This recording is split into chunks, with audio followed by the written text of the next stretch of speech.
कैसे हैं आप सब? आई होप आप सभी अच्छे होंगे। तो देखिए बेटा, हम अपना चैप्टर पढ़ रहे थे इलेक्ट्रोकेमिस्ट्री। तो आज का हमारा नया टॉपिक है equivalent conductivity and molar conductivity. इसको समझने के लिए हम सबसे पहले ये पता होना चाहिए कि इलेक्ट्रोलाइसिस क्या होता है। इलेक्ट्रोलाइसिस क्या होता है? देखिए, आपने एक कंटेनर लिया, कंटेनर के अंदर दो इलेक्ट्रोड्स डाल दिए। उन इलेक्ट्रोड्स को आपने सेल से कनेक्ट कर दिया या बैटरी से कनेक्ट कर दिया। यहाँ पर आपका इलेक्ट्रोलाइट है NaCl, और ये NaCl आपका टू पार्ट्स में डिसोसिएट होगा, Na पॉजिटिव और Cl नेगेटिव। अब आप देखिए, जैसे आप इलेक्ट्रिसिटी अप्लाई कराते हैं, ये जो सेल का पॉजिटिव पार्ट है ये किससे कनेक्ट है? आपका एनोड से, और नेगेटिव पार्ट है आपका कैथोड से। अब देखिए, जैसे आपने इलेक्ट्रिसिटी पास कराई, क्या होगा? जो आपके डिसोसिएटेड आयंस हैं वो रिस्पेक्टिव इलेक्ट्रोड्स के पास जाएंगे और डिस्चार्ज हो जाएंगे। क्लियर बेटा? तो ये क्या होता है? इस चल को आप बोलते हैं क्या? इलेक्ट्रोलिसिस। क्लियर बेटा? ये क्या है? आपकी इलेक्ट्रोलाइसिस। बट यहां पर आपने देखा कि कोई भी चीज आपकी फिक्स नहीं है। कौन कौन सी चीजें फिक्स नहीं है? Means size of the electrode, electrode का साइज फिक्स नहीं है। दूसरी बात कि डिस्टेंस बिटवीन इलेक्ट्रोड्स, इलेक्ट्रोड्स के बीच में जो डिस्टेंस है वो भी फिक्स नहीं। तीसरी बात, volume of the electrolyte, electrolyte की वॉल्यूम भी फिक्स नहीं है, और कंसंट्रेशन ऑफ द इलेक्ट्रोलाइट वो भी फिक्स नहीं होता कि इलेक्ट्रोलाइट की जो कंसंट्रेशन है वो भी फिक्स नहीं। अब इस तरह की सिचुएशन के अंदर जो भी प्रोसेस होती है उसको बोलते हो आप इलेक्ट्रोलिसिस। बट जब हम इन चीजों को फिक्स करना स्टार्ट कर दें तो क्या होगा? तो देखिए आगे,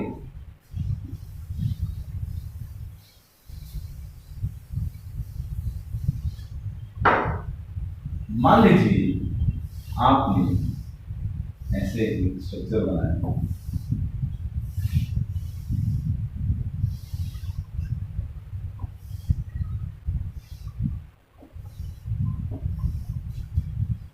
तो ये वाला जो पार्ट है आपका, what is this? This is electrode. ये वाला पार्ट, ये भी क्या है आपकी? इलेक्ट्रोड। आपने क्या किया? इसका जो साइज है उसको आपने फिक्स कर दिया। कितना? 1 सेंटीमीटर स्क्वायर। इलेक्ट्रोड का साइज आपने फिक्स कर दिया कि 1 सेंटीमीटर स्क्वायर, और इलेक्ट्रोड के बीच में जो डिस्टेंस है 1 सेंटीमीटर उसको भी फिक्स कर दिया। क्लियर? और इसके अंदर जो आपने इलेक्ट्रोलाइट डाला है उसकी वॉल्यूम भी ऑटोमेटिकली फिक्स हो गई। वो कितनी है? 1 सेंटीमीटर। क्यों? तो अब जो इस इलेक्ट्रोलाइट की कंडक्टेंस है, कितने इलेक्ट्रोलाइट की? 1 centimetre cube volume of the electrolyte की जो कंडक्टेंस होगी उसको आप क्या बोलते हैं? कंडक्टिविटी। मींस यहां पर लिखेंगे आप conductance of 1 centimetre cube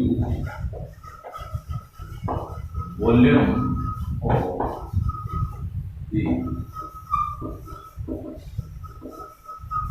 electrolyte की कंडक्टेंस किसकी बेटा? 1 centimetre cube volume of the electrolyte की कंडक्टेंस को आप क्या बोलते हैं?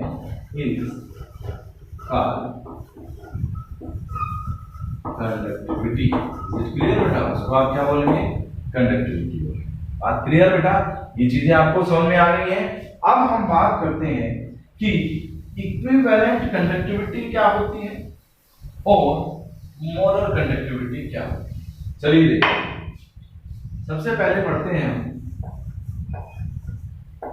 इक्विवेलेंट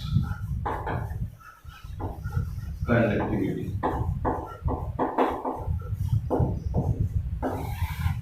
इक्विवेलेंट कंडक्टिविटी को आप इस तरीके से डिनोट करते हैं, इसको आप लैम्डा ई क्यू भी लिख सकते हैं, जिसको आप क्या बोलते हैं इक्विवेलेंट कंडक्टिविटी, या कैप ई क्यू भी बोल सकते हैं, उसको भी आप क्या बोलते हैं equivalent conductivity. Is it clear बेटा? आपने क्या किया, ऐसे ही स्ट्रक्चर बनाया,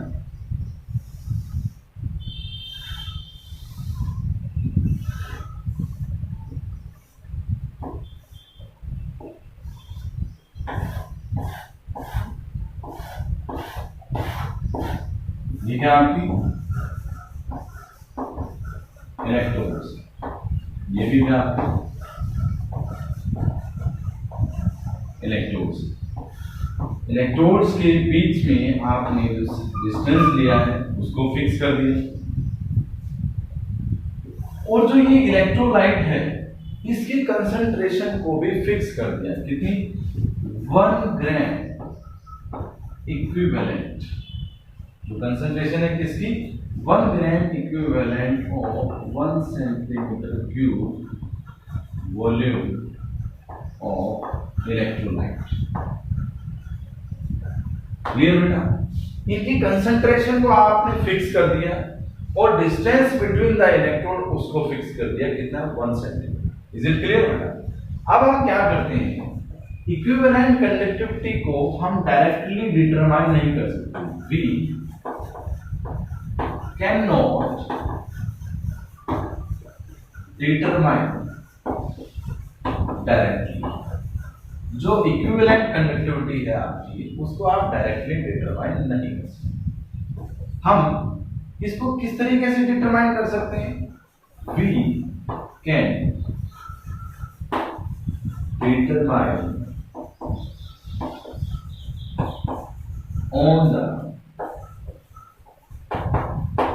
basis of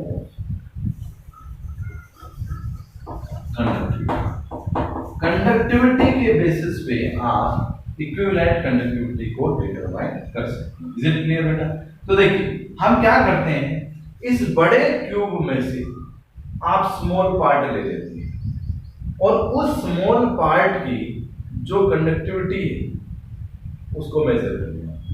ठीक है, आपने क्या किया? वी टेक स्मॉल पार्ट, ठीक है। आपने क्या लिया है? छोटा सा पार्ट लिया, और उस छोटे से पार्ट की वॉल्यूम कितनी है? 1 सेंटीमीटर क्यूब वॉल्यूम है,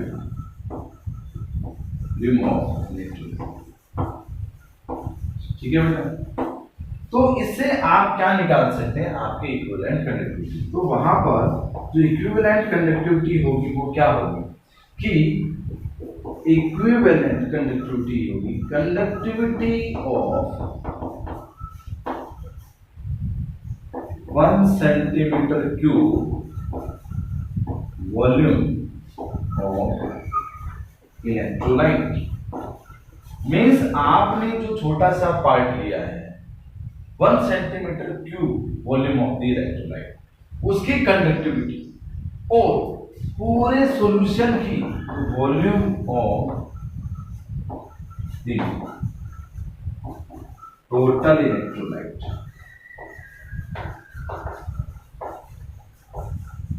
इज इट क्लियर बेटा?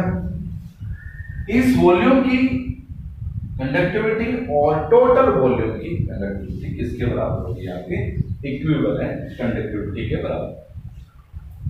क्लियर बेटा? अब हम इसको आगे और सोल्व करते हैं। तो इस तरीके से आपकी इक्विवेलेंट कंडक्टिविटी आ जाएगी। किसके बराबर होगी आपकी इक्विवेलेंट कंडक्टिविटी? कि जो छोटा सा पार्ट लिया है आपने, जिसकी वॉल्यूम कितनी है? 1 centimetre cube.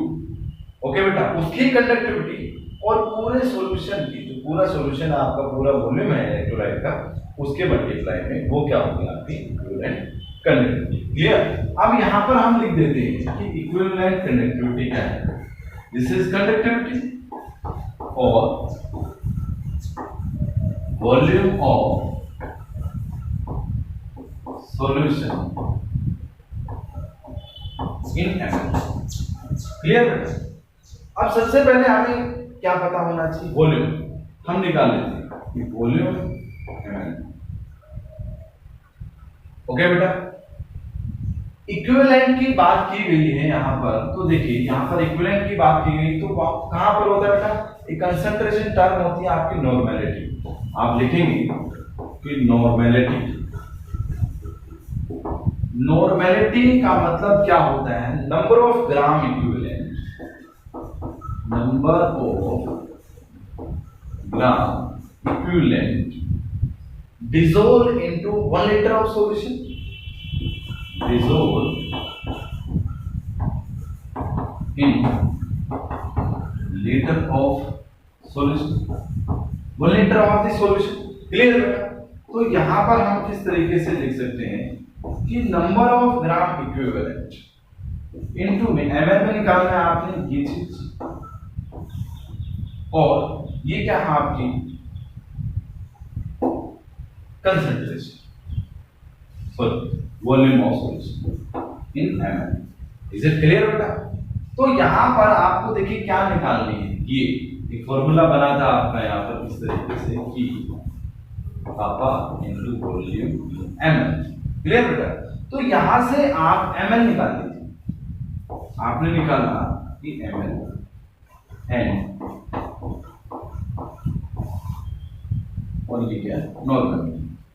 Number of gram equivalent कितना बेटा, उसकी कंसंट्रेशन है फिक्स बेटा 1, तो यहां पर आप क्या लिख देंगे 1। Is it clear. आपके पास Vml की वैल्यू आ गई, आप इस वैल्यू को इस इक्वेशन के अंदर पुट कीजिए, आपके पास क्या आएगी,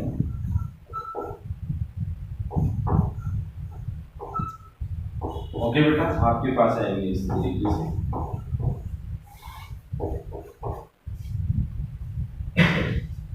क्लियर बेटा। तो इस तरीके से आप एक चीज क्या निकाल सकते हैं, यूनिट भी निकाल सकते हैं।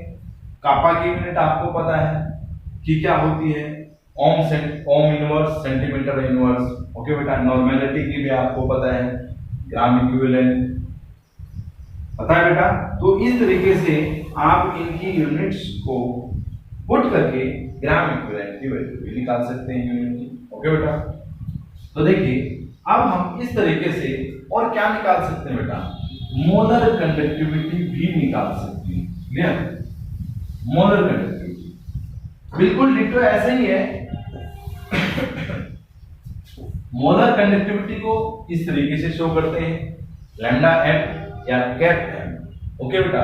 तो उसमें क्या होगा, मोलर कंडक्टिविटी नाम से ही पता चल रहा है कि वहां पर जो कंसंट्रेशन होगी सॉल्यूशन की वो कितनी होगी, 1 मोलर होगी। कितने सॉल्यूशन की, 1 centimetre cube of the solution. तो वहां पर फॉर्मूला क्या आएगा आपका, इस तरीके से फॉर्मूला आएगा ये Vml। इज इट क्लियर बेटा। तो क्या आएगा, वहां पर एक टर्म है आपने मोलर मींस मोलर, मोलैरिटी से है, तो यहां पर जो मोलैरिटी होगी वो क्या होगा, moles of the solution, number of moles of the solute dissolve into 1 litre of the solution. ऐसे ही कि आपका क्या ये 1000 है और ये क्या होगा Vml। क्लियर बेटा। तो क्या होगा, Vml की वैल्यू आप निकाल सकते हो, यहाँ पर molar moles of the solute 1000 और ये आपकी क्या है मोलैरिटी। कंसंट्रेशन पता है आपको कितनी है, 1 मोलर। तो यहाँ पर आप लिख देंगे Vml की वैल्यू है 1 into 1000 डिवाइड बाय मोलैरिटी। इस वैल्यू को इस इक्वेशन में पुट कीजिए, आपके पास क्या आ जाएगी, आपकी मोलर कंडक्टिविटी। ठीक है, आपकी इस तरीके से आपकी मोलर कंडक्टिविटी भी निकल गई। इज इट क्लियर बेटा। तो ये टॉपिक था आपका equivalent conductivity and molar conductivity. आशा करते हैं आपको अच्छे से समझ में आया हो। Thank you.